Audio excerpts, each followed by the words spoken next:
السلام علیکم۔ تکلیف پہنچنے پر صبر کرنا۔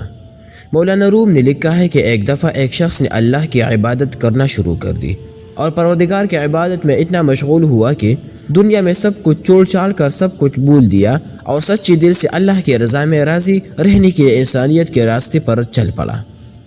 مولانا روم کہتے ہیں کہ ایک وقت وہ آیا کہ اس کے گھر میں کچھ کھانے کو بھی نہ بچا، اور ہوتے ہوتے وہ وقت بھی آیا کہ گھر باہر سب ختم ہو گیا، اور وہ شخص چلتے ہوئے موت کے انتظار میں گلیاں گھومتا کہ اب پلے تو بچا کچھ نہیں، تو انتظار ہی کر سکتا ہوں، اللہ سنبھالے۔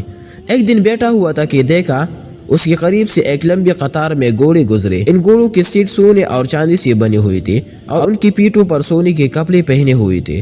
ان گھوڑوں پر جو لوگ بیٹھے تھے وہ کسی شاہی گھرانے سے کم نہ لگتے تھے۔ ان کے سروں پر سونے کی ٹوپیاں تھے اور ایسے معلوم ہو رہا تھا کوئی بادشاہ جا رہے ہیں۔ اس شخص کی دریافت کرنے پر اسے بتایا گیا کہ یہ 7 گاؤں میں ایک بادشاہ ہے، یہ سب اس کے غلام ہیں اور بادشاہ کے دربار میں جا رہے ہیں۔ وہ شخص کچھ دیر حیران ہوا کہ یہ حالت غلاموں کی ہے تو بادشاہ کی کیا حالت ہوگی۔ اس نے آسمان کی طرف سے اٹھا کر کہا، میرے بادشاہ، میرے مالک، میرے اللہ، شکوہ تو تجھ سے نہیں کرتا، لیکن اس بادشاہ سے ہی غلاموں کا خیال رکھنا سیکھ لے۔ اتنی بات کہہ کر وہ شخص چل دیا۔ کچھ دن گزرے تو ایک بزرگ آئے اور اس کا بازو پکڑ کر اسے ایک جگہ لے گئے جہاں وہی غلام وہی گھوڑے تھے، اور دیکھتا کیا ہے کہ کسی گھوڑے کی ٹانگ کٹی ہوئی ہے، کسی غلام کا دڑ گھوڑے کے پشت پر پڑا ہوا ہے، کسی غلام کے ہاتھ کٹی ہوئی ہے، کسی کے سر سے خون نکل رہا ہے، کوئی گھوڑے کو زخمی حالت میں واپس لے کر جا رہا ہے۔ وہ شخص حیران ہوا اور بزرگ سے پوچھا، جناب آپ کون ہے اور یہ سب کیا ماجرا ہے؟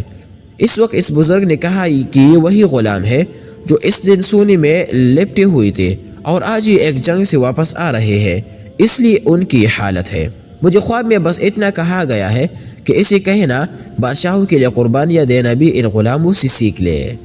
یقین جانیے اتنا بڑا جملہ ہے کہ پوری زندگی کی تکلیفیں اس ایک نقطے پر کاٹی جا سکتی ہے۔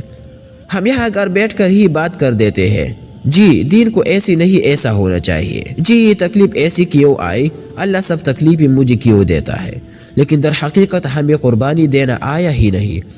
آج مختصر کہتا ہوں دوستو، چاہے دین کا معاملہ سیدھا کرنا ہو یا رشتہ داروں کا یا دنیا کا، جس دن ہم قربانی دینا سیکھ لیں گے دین کے لیے، اپنوں کے لیے اور دنیا کے لیے، اس دن سے شہنشاہ اللہ رب العزت ہمیں ایسے بادشاہت دے گا جو کبھی نہ ختم ہوگی۔ اس پر توکل کر کے تو دیکھیے اور ذرا قربانی دینا تو سیکھ لیجئے، پھر شکوے بھی کر لیں گے۔